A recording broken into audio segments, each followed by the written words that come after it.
Understanding your participants and adapting to their needs can be a challenging but very rewarding experience, no matter what environment you coach in.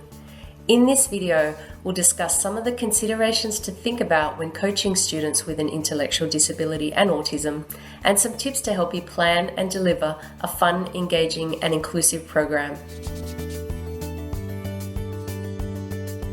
When communicating with students, it's important to avoid using excessive language. Use clear, specific instructions and include equipment to provide a physical reference point. For example, stand on the red dot, run around the green marker, throw the beanbag into the blue hoop, or kick the ball between the orange cones. It's important to also use direct language and avoid abstract terms, as this could confuse the understanding of the activity. For example, instead of saying pick up the pace, say run faster. Instead of saying you ran like a bullet, say you're a fast runner. And instead of saying that activity was a piece of cake, say you completed the activity very well. Always use eye contact when communicating with students. This might mean bending to the eye level of the student. Speak slowly and clearly, but do not expect every time that the student will also give you eye contact. Allow the student extra time to process by applying the 5-second rule before repeating an instruction. Some students in your class might be non-verbal, so using other types of communication strategies will be helpful. For example, visual schedules, communication cards, and basic sign language. These will also help students with predictability and to manage transitions between activities.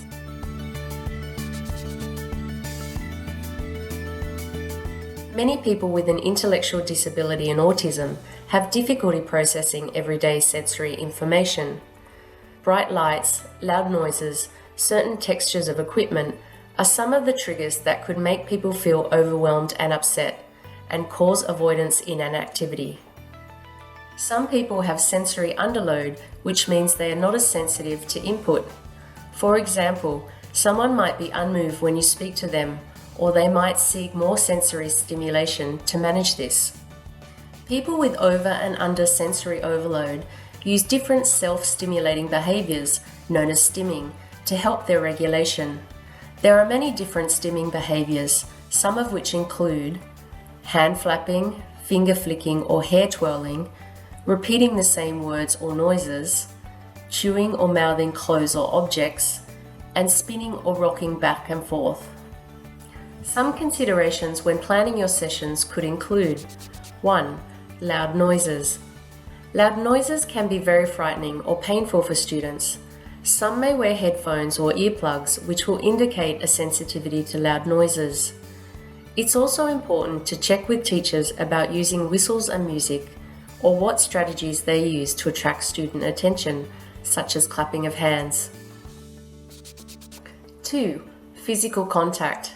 Some students will have sensitivities to touching or holding hands with other students, or being bumped while playing an activity.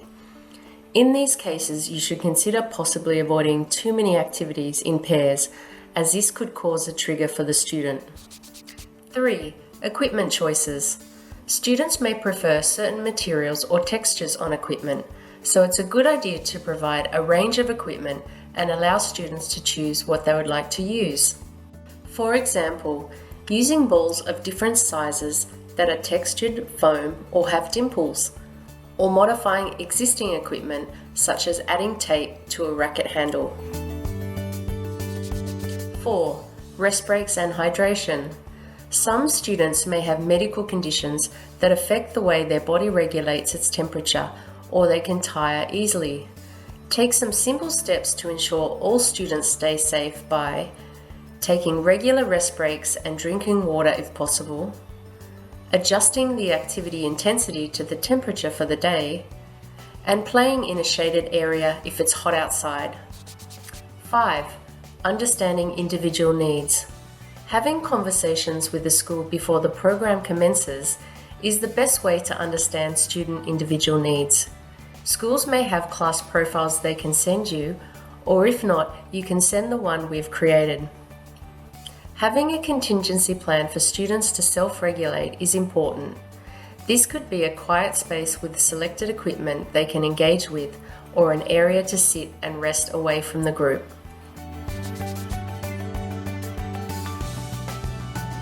It's important students experience success, so when designing sessions, always focus on what the students can do, not what they can't, and set realistic goals relating to a person's physical ability and sports skill proficiency. You might need to improvise equipment to suit the individual. For example, hitting an object could be completed using their hand or a pool noodle. You might also need to refine the activity in your resource even more, and that's okay. Use your creativity and think outside the box.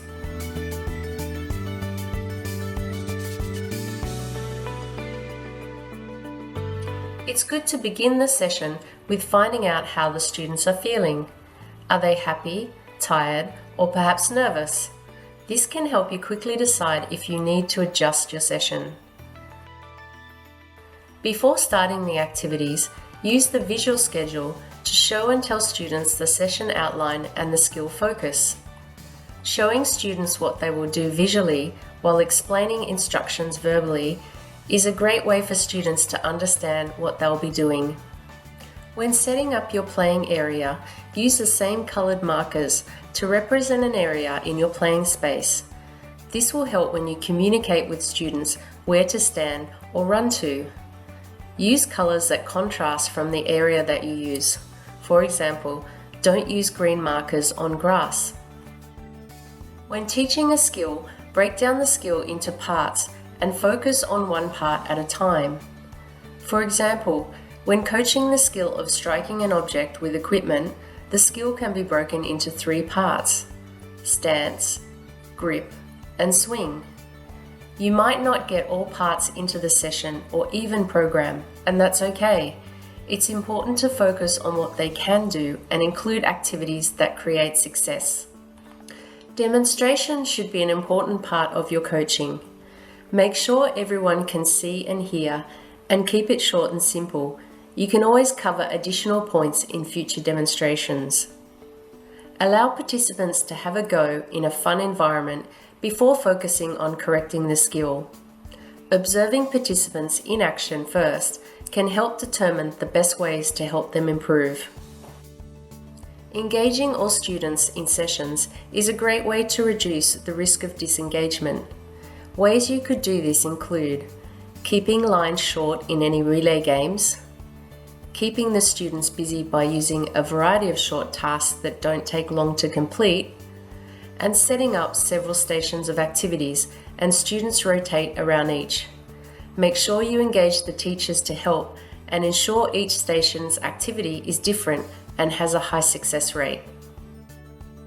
When it's time to change activities, allow time for students to prepare for transitions. You can play music if appropriate, or say 1 more minute to go, or use a visual timer. Keeping your session in the same routine will help students know what to expect.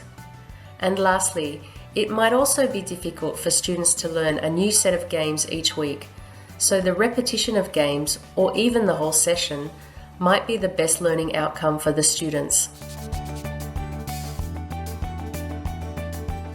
Use positive praise with students and be specific about what you are praising. Focus on praising behaviours you want to see more of, and do this for the whole group, as other students will learn and model from praise you are giving to others.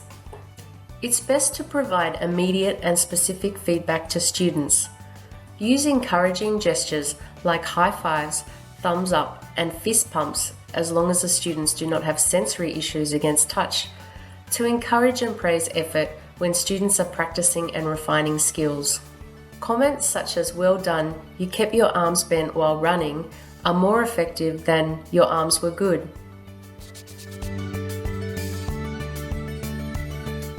Implementing strategies already used by the school can be effective in your sessions.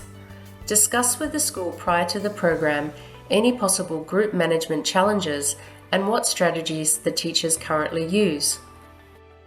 Use a positive behaviour support approach to managing individuals of need. It's important to remember when the desired behaviour is achieved, make sure you reinforce it by telling students exactly what they've done correctly.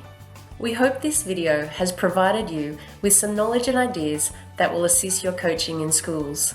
Special Olympics Australia has also created a range of resources to help support your sessions, including class profiles, communication cards, visual stories and visual schedules. We've also created a resources video which helps explain each of these in more detail and how they can be used. Good luck with your coaching, and remember, it's about you and the students learning, having fun and enjoying being physically active.